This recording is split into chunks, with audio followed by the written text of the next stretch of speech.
Go ahead. Yeah, why would the Secretary raise his concerns about the killing of the Jaish al-Islam leader with Foreign Minister Lavrov if you didn't suspect that it was in fact a Russian airstrike that had killed him? Well, Ask sure, more simply, do sure. you suspect that it was a Russian airstrike that killed him? Well, I said excuse me. That's okay. Yeah, we don't have absolute certainty.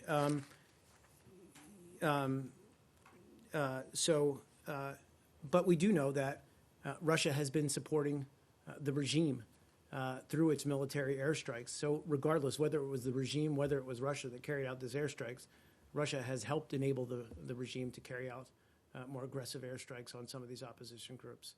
And I think the Secretary was merely highlighting to Foreign Minister Lavrov the fact that, we do have a political process, albeit a nascent one, underway, and we're going to need these groups that have expressed a desire to participate in that process, offer them some kind of assurance that they're not going to be continually targeted for coming to the table, for offering to be part of that process. So it was his message to Foreign Minister Lavrov, please don't you, Russia, kill these people, and can you please urge the Syrian government not to kill these people?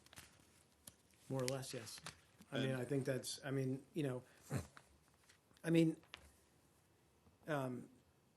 yes, I mean, I think that we recognize their influence, obviously, and close relationship with the Assad regime. So, yeah.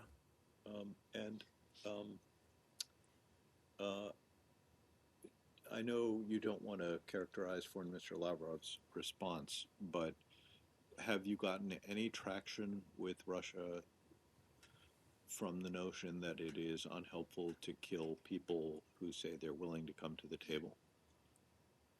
Have we gotten any traction from that? I think, again, with the caveat that I don't want to speak on behalf of Russia. It's not my job or my role. But I think all members of the ISSG recognize fundamentally that has got to be a precondition for this whole process moving forward. And lastly, does this not illustrate the intrinsic and significant challenge in determining who is in, as Brad alluded to, who is in the, quote, terrorist group category against which, if there ever is a ceasefire, military operations will continue? I mean, maybe the Russians and the Syrians think this person was a, quote, terrorist, and you guys say, well, but he's willing to negotiate, so don't kill him. And they say, well, he's a terrorist. I mean, doesn't this, in a nutshell, show how hard it is for you to make distinctions, for you to agree on distinctions with your partners in the ISSG? So, totally valid point, and I tried to speak at least to this in my response to Saeed's question, which is, we recognize that this is a tremendous challenge. I mean, there are clearly some groups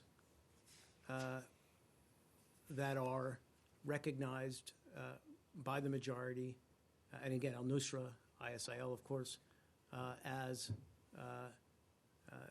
who can never be, rather, a members or part of the Syrian opposition. But then there are a number of groups.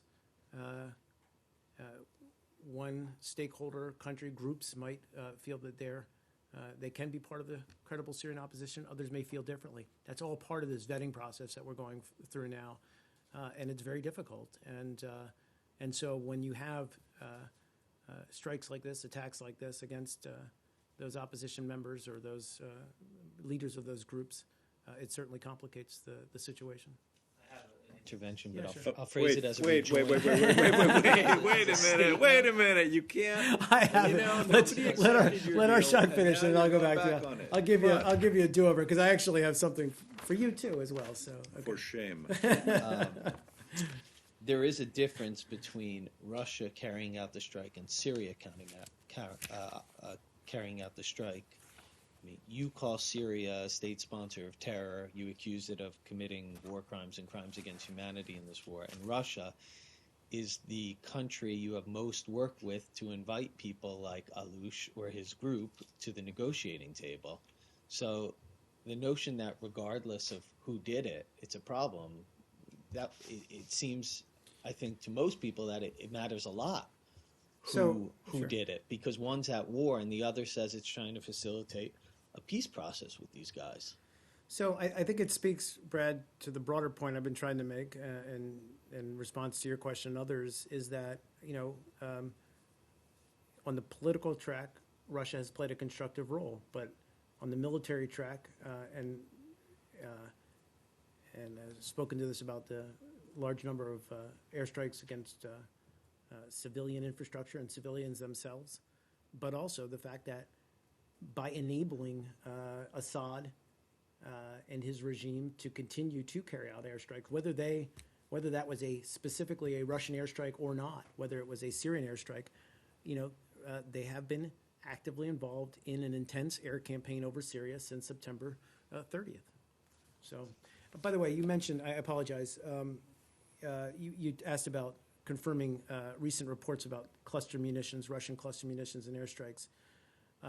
So we have seen a marked and troubling increase in reports of civilian casualties, as I talked about, since Russia commenced its air campaign there. We have consistently urged all sides of the conflict to take all feasible precautions to reduce risk of harm to civilians and comply with their obligations under international humanitarian law, including with respect to protecting medical personnel and facilities.